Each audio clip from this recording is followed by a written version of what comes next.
Мушка-зелянушка и комарик носатый тварик. Автор Максим Богданович. Читає Ригор. Уривок.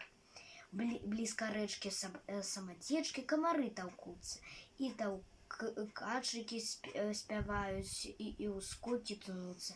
Гайгоп толкачики, гайгоп осиновый, до работы Максимовой, а Максим ляжит на траўцы, сонно позирая, комарок за комарочком, да яго шибае и песняр. За усіх найлепш ужо звініць ля вуха, як комарика неумысне нагубила муха.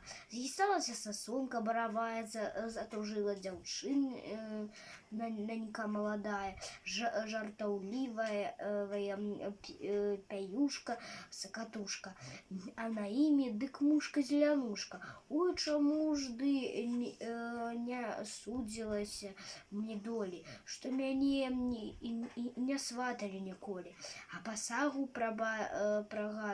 прабагата я маю, куст шыпшыны ад краю і да краю, шчэлка ў яблыні ад ветру, каб хавацца, ліст альховы на ночку накрывацца, ды краю поўны мёдам кацялішча з жалудовай вялізнай шалупішчы. Калі гэты мёд у місачку кладзецца, я ж сильно ў роце набярэцца. Як пачуў тыя жаласці, камарык паскрабаў і носочак ён і тварык.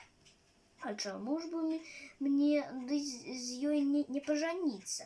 Пэўна пойдзе, каб болей не журыцца, хоць насеценькі я шэры, хударлявы, дык у скоках затое ж я рухавы. І хапіўся камарочак прыбірацца, каб ля мушкі-пяюшкі увіхацца.